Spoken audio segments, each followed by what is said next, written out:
Good morning, and welcome again to Jewelry Making Made Easy by Ellen. Well, it's been a couple of weeks since I've done a tutorial.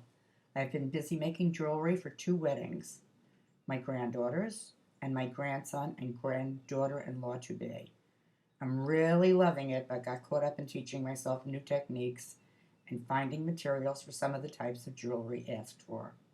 However, with that said, the Flower Girls long pearl necklaces turned out, although at first I thought would be just a simply stringing pearls project, turned into a major project for me.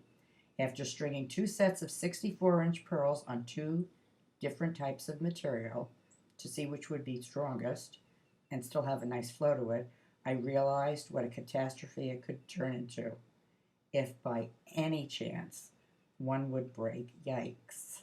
Can you imagine just one 64-inch necklace breaking over 200 pearls all over the wedding reception floor? That would bring new meaning to the term breakdancing.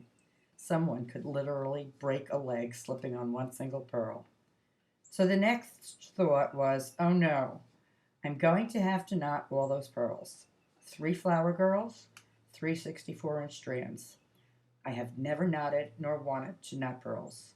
Too time consuming and tedious. So that's where the research began, finding an easy way to do it. And so I have. And therefore decided, although this would not normally be a candidate for a jewelry making made easy tutorial, it should be. I cannot believe how many people are making and selling beaded jewelry for small children, even babies. Oh my God, that is so dangerous.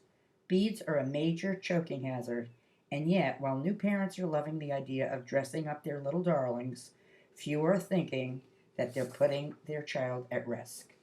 When I had my shop, I would always ask my buyers, how old is the child you're purchasing the jewelry for? And would never sell, under any circumstances, anything that was for a child under 5, and would even warn parents of the possibilities if they were purchasing elsewhere. My children's jewelry was always made on memory wire, which is impossible to break. But where there is a will, there is a way.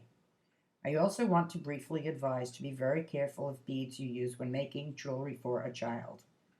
Crystal can easily crack and break when bitten, no matter what strong material you're stringing on. And crystal contains lead. My favorite crystal is Swarovski, but unfortunately contains more lead than any other crystal or pearl. So keep that in mind. The safest bet for small children's jewelry is always knotting on silk and using stone beads. Amber is an excellent yet expensive stone and great for teething. But if you do your research, you can find safe, inexpensive, semi-precious stone beads to use. Okay, so now that I've ranted about safety, which I believe is very important, we will string today a simple glass pearl bracelet. A little tedious, but worth the effort. No tools needed other than a scissor and a ruler. And I keep a needle nose plier in case I put a knot in the wrong place or don't like it and want to try to pull it out. And the supplies, I have, I think they're a 19 8mm round glass pearls here, and a lobster claw, and a closed jump ring. I'm using Griffin natural silk bead cord. It comes on a card with a little needle on the end, which is very handy. And I've put on my Facebook page a beads per inch chart to help you figure out how many beads you need for any piece of jewelry. But when you're knotting, you add 1 to 2 millimeters to the equation for the knots. So, like I said, I started by putting a little bead stopper on the end. You could put a slip knot on the end, and you just go ahead and string all the pearls that you're using, no matter what size your bracelet or necklace is going to be. You first just string on all of your beads. So I should have pre-done this to shorten the video because I know I ranted a lot in the beginning, but like I said, I'm really amazed at how much jewelry I've seen lately online for children that are absolutely not safe. So I thought it would be a really good idea to do this tutorial. Now glass pearls, their hole is kind of small, and I have found, if you're using anything else but this Griffin bead cord or any other silk bead cord that has a needle already on it, you're going to have a really tough time even using a big eye needle to put your cord through twice. And this will be going through twice. So we're almost finished stringing all these pearls on. Just have 3 more to go. 1,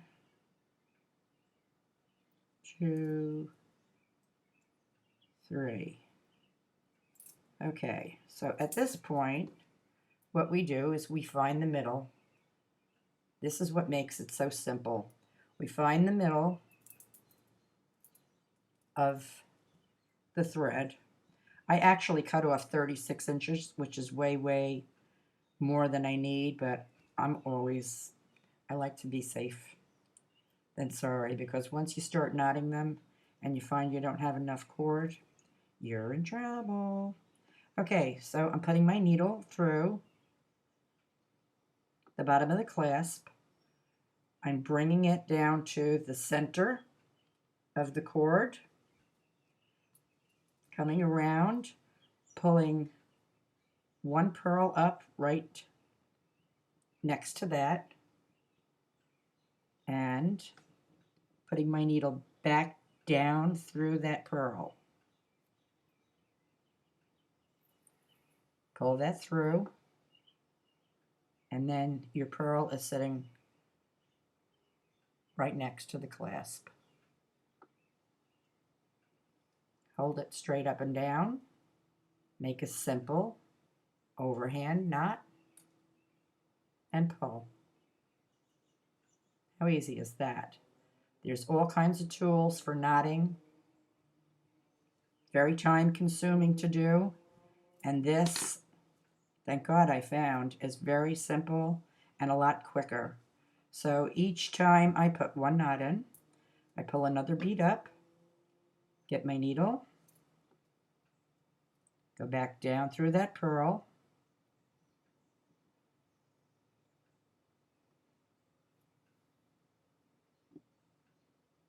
I kind of straighten it out, make sure that the thread is not winding around itself, another overhand knot, and just continue down to the end.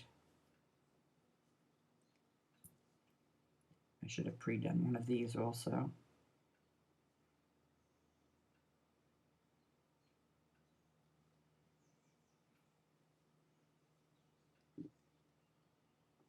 Okay, so there are 3. Like I said, I like to kind of straighten it out, make sure my cord is not doubling up there. Pick it up, hold it straight up and down, make an overhand knot.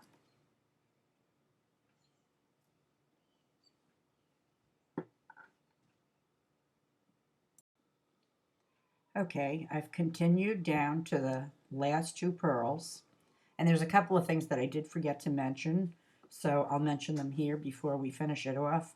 I try to keep a regular beading needle on hand because glass pearls have, of course, 2 holes. One hole seems to be smaller than the other, and every once in a while I have a tough time getting this flimsy little needle through, and I also have to straighten it out with my fingers every once in a while.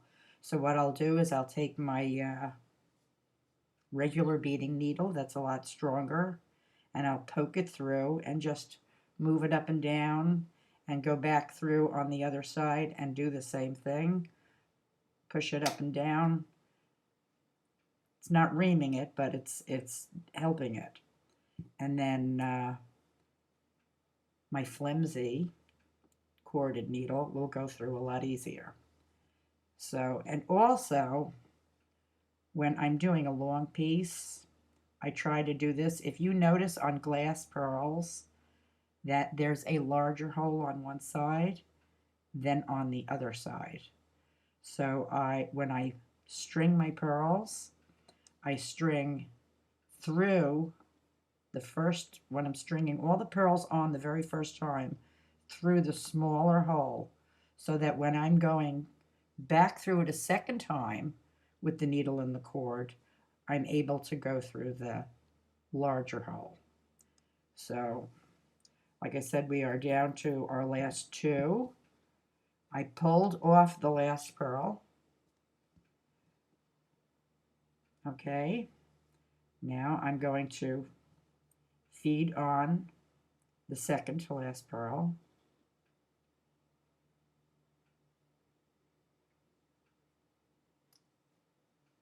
Pull it down. And I'm not going to knot it. What I'm going to do is pick up my other pearl that I've pulled off, feed it onto the needle, pick up my jump ring, feed that on there, pull it down, feed it back through that pearl. This needle is all bent up, but it's going through. So we have this tail hanging out here. We pull that down, get our clasp close to the bead, pull it down close to the other bead, which of course now is going to give me a little bit of a problem, leaving a little tiny bit of space between those two beads.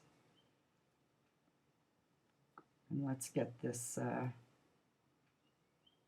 clasp a little tighter so that's sitting right on top of the pearl. And I'm going to bring it down a little bit more. Just a little bit of room in between to knot it. So now we're going to take these two pieces of cord and make our simple knot between the last two beads. And here I make a double knot.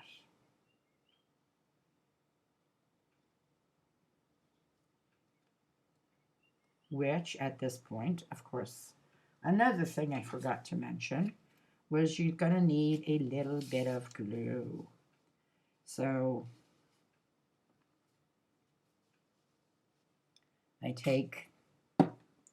I've been told that you can use clear nail polish is fine. I'm just kind of a little stickler, which is easier to wipe off than crazy glue. But I'm dabbing a little tiny bit of crazy glue on both sides of that knot. I'll turn it over. Looks like I got a lot more than I wanted on there. Get a little bit on the other side. Wait for that to dry, which is going to take a few minutes. So I'm not going to cut it off. I don't want to cut it until the glue is absolutely dry. But when the glue is dry, I will take the scissor and go right up against the knot, pull this right into the scissor, and clip it on both sides.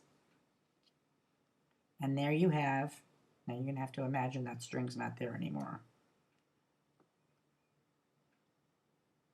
Knotting made easy. It really is very, very easy, and it's very secure and very safe. And I hope if you decide to ever make any children's jewelry, that you will do knotting. It's like having a little seed bead in between, but instead you have a knot. And I don't know how many times I've heard people say that they paid a bundle of money to have their pearls restrung, because they should be restrung like every 5 to 7 years, because it gets all kind of skin and oils and dirt in those little knots, and they pay a lot of money. You could do it yourself. Very cute. I hope you enjoyed it. And I hope you, if you're going to make children's jewelry, jewelry, you will do it safely. We don't want a little one choking. Now, just one more thing. If you are using a stone bead, which is more appropriate for a child's bracelet, the holes are pretty much bigger, and you could use silk thread off of a cord that will fit through a wide-eyed needle so that you have a wide-eyed needle on both ends, and you can finish it off a little bit differently.